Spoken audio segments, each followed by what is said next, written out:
बिस्मिल्लाहिर्रहमानिर्रहीम। नाज़रीन, ये जो हम एक कोरोना की सूरत-ए-हाल से गुज़रे हैं और उसके बाद जब ऑफ़िस हमने आना शुरू किया है और नॉर्मल लाइफ जो है उसका बहाली शुरू हुई है, मैंने पिछले तकरीबन 2 महीनों में अपने कोलीग्स में, अपने दोस्तों में, अपने फैमिली मेम्बर्स में, बाकी जगह भी मैंने देखा है कि वर्क लाइफ बैलेंस जो है वो बहुत डिस्टर्ब हुआ है। अच्छा, उसकी वजह से लोगों में एक स्ट्रेस नज़र आता है और वो स्ट्रेस अगर आप देखें तो आप को एंगर की शक्ल में आप लोग ज़्यादा जो है ना वो नाराज़गी का इज़हार करेंगे, ठीक है। कुछ चिड़चिड़ापन लोगों में नज़र आएगा, लोगों में लेस स्लीप नज़र आएगी, थकावट नज़र आएगी, उनके चेहरों पे आपको वो चीज़ नज़र आएगी, ठीक है। और वो ऑब्वियसली एफिशिएंसी लेवल लोगों का डाउन है। अब ये घर के माहौल की वजह से भी हो सकता है कि आप घर बैठे हैं, वहाँ ज़ाहिर एनवायरनमेंट नहीं होती कि आप वो काम करें, आपके पास टीम अवेलेबल नहीं है, आपके जो घर के कई मसले हैं वो आपके सामने हैं, ठीक है। और एक ख़ास एज में जाके जहाँ आपके बच्चे छोटे हैं या आपके बूढ़े वालिदैन हैं या आप जॉइंट फैमिली सिस्टम में रह रहे हैं, जो आपका वो माहौल चल रहा है उसके असरात भी हैं, ठीक है। वो प्रेशर है कि जी आप वहाँ कंट्रीब्यूट करें। इधर से सुपरवाइज़र्स की जो है वो रिक्वायरमेंट जो हैं वो डिमांड्स बढ़ गई हैं। आपके पास ये गैजेट्स अवेलेबल हैं, 24 आवर अवेलेबिलिटी है, टाइम जो है वो मैनेजमेंट बहुत ख़राब हो गई है। आप सुबह कब शुरू करते हैं टाइम और कब आप ख़त्म करते हैं, लेट नाइट वो हो रहे हैं। उसकी वजह से ये जो स्ट्रेस आ रही है, आपने देखा होगा कि हमारे कोलीग्स हैं या हम हैं, उसकी वजह से लोग बर्नआउट की तरफ जा रहे हैं। मैंने कुछ जो वीडियोस रिकॉर्ड कराई थी एक सक्सेसफुल कैरियर के हवाले से, जिसमें हैबिट्स की थी।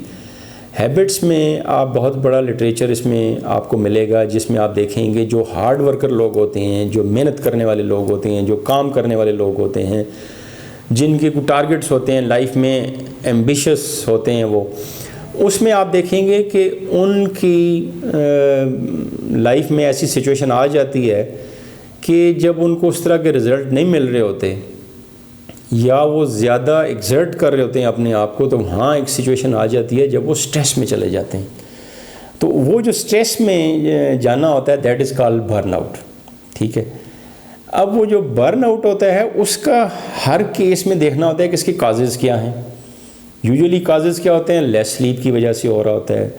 आजकल ये जो हमारा सोशल मीडिया चल रहा है, ईमेल्स हैं, आप ये देखेंगे हर वक्त उसको रिस्पॉन्ड करना, फ़ौरन रिस्पॉन्ड करना, सुपरवाइज़र्स की डिमांड, अवेलेबिलिटी। एक वक्त होता था कि जी आपका ये है कि आपकी सुबह लेटर आए, आपने मैनुअली काम किया, आपने काम ख़त्म किया, घर गए, आपने एक्सरसाइज की, फैमिली को टाइम दिया, सारे काम आप मैनेज कर सकते थे, ठीक है। लेकिन अब ये है कि वो आपकी कंटिन्यूस व्हाट्सअप चल रहा है, आपकी ईमेल चल रही है, आपके वी चैट चल रहे हैं, आपके SMS चल रहे हैं, आपकी कॉल्स चल रही हैं, और उधर से फैमिली की डिमांड्स हैं, फैमिली की रिक्वायरमेंट्स हैं, आपने उनको भी टाइम देना है, ठीक है।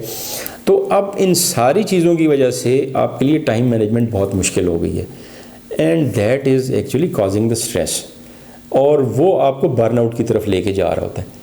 अच्छा, अब इम्पॉर्टेंट चीज़ ये है कि जब आप ये फील करें, ठीक है, या एज ए सुपरवाइज़र आप फील करते हैं कि यार ये जो मेरा जो स्टाफ मेंबर है, मेरा जो कुलीग है, मेरा जो सबॉर्डिनेट है, अब इसके ऊपर कोई ऐसा बर्डन आया हुआ है, प्रेशर है किसी वजह से, और ये जितना कंट्रीब्यूट करता था या जो अपने पोटेंशियल के मुताबिक कंट्रीब्यूट करता था, अब उतना कंट्रीब्यूट नहीं कर रहा। तो अब यहाँ एक रिस्पॉन्सिबिलिटी बन जाती है, सुपरवाइज़र आपकी बन जाती है। उसके लिए जो हमने पढ़ा या देखा, जो एक्सपीरियंस किया, वो यही है कि जब कोई केस बर्नआउट होते हैं तो आप बर्नआउट जो है उसको डिसएंगेज करते हैं। आप उनको डिसएंगेज करके दूसरी तरफ लेके जाते हैं, उनको मतलब उनको टाइम देते हैं, उनको you can send them on vacations पे चले जाते हैं, उनको टाइम मैनेजमेंट में हेल्प करते हैं। And if you are the one, अगर आपको ऐसी सिचुएशन बन गई है तो आप क्या करेंगे, आप अपने लिए उसके लिए टाइम रखें कि यार मैंने दिन में ये 2 दफ़ा 3 दफ़ा ये काम करने हैं, दरमियान में अगर मुझे मीटिंग्स अटेंड करनी हैं तो मैंने वो मीटिंग को किस तरह स्केड्यूल किस तरह करना है, ठीक है। तो आप अपना वो सारी चीज़ों को इस तरीके पे मैनेज करते हैं कि आपके लिए जो है ना अपने लिए, यानी अपनी फ़िज़िकल हेल्थ के लिए, अपने लिए मी टाइम आपको मिल जाता है। तो अपना डाइट का ख्याल रखना और अपनी sleep is the best gift from the God. ये अल्लाह की तरफ से एक बहुत बड़ा तोहफ़ा है इंसान को। और 7 to 8 hours sleep is a must. अगर आप वो स्लीप नहीं करेंगे, आप अगले दिन you can not give your best. आप ऑफिस में आएंगे, आप अपना पूरी तरह दे ही नहीं पाएंगे, आप हाजिर दिमाग नहीं होंगे, आपका रिस्पांस स्लो होगा।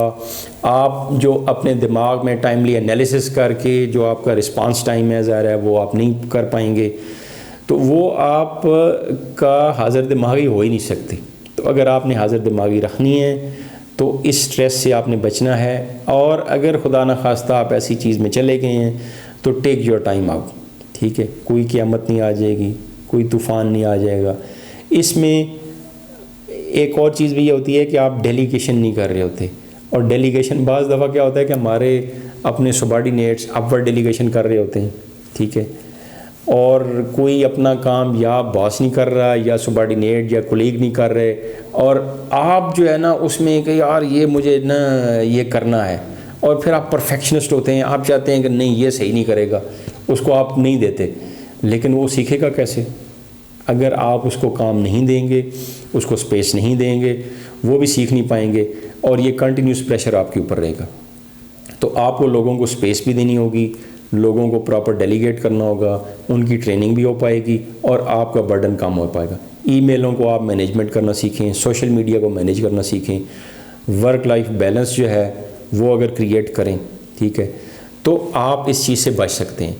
और अब जब हम उस चीज़ से वापस आ रहे हैं और हमारे ऊपर प्रेशर है कि हमने वो बैकलॉग्स क्लियर करने हैं और हमने वो जो हमने ऑर्डर लूज़ कर दी हैं, जो हमारा काम पीछे रह गया है, उसको अगर परफॉर्म करना है, तो हम ये बहुत ज़्यादा इम्पॉर्टेंट है कि इन चीज़ों की तरफ देखें कि अपने आप को कहीं बर्न आउट ना कर लें, ठीक है। तो उससे अगर आप स्ट्रेस में चले गए हैं, और इनके लिए जैसे मैंने कहा ना कि आपके लिए अगर वेकेशन लेना है भी ज़रूरी है, बाकी चीज़ें भी बैलेंस अगर क्रिएट करें, तो थोड़ा सा एक और अगर रूहानी तरफ भी आप देखें अगर उसको, तो सूरह वदुहा है 30वें पारे की, ठीक है। सूरह दुहा की आखिरी आयत में मेरा एक सलूशन उसमें दे दिया गया है, और वो सलूशन ये है, वो अम्मा बिनेमत रब्बिका फ़हदिस। अगर आप अल्लाह की नेमतों को याद करते रहें, और अल्लाह की नेमतें, अल्लाह कहता है बार बार उनको याद करो, ठीक है, उन नेमतों को दोहराओ। अगर आप उन नेमतों को याद करेंगे तो वो जो एक चीज़ नहीं मिल रही रिज़ल्ट हमें वक्ती तौर पे हमारे लिए एक वो चैलेंज बन गया है जिसकी वजह से हम ज़्यादा स्ट्रेस ले रहे हैं, ठीक है। अगर हम जो नेमतें मिली हुई हैं उनको हम याद करेंगे तो वो हमें सुकून देगा और वो हमें उस स्ट्रेस से बाहर भी निकाल सकता है। Thank you very much.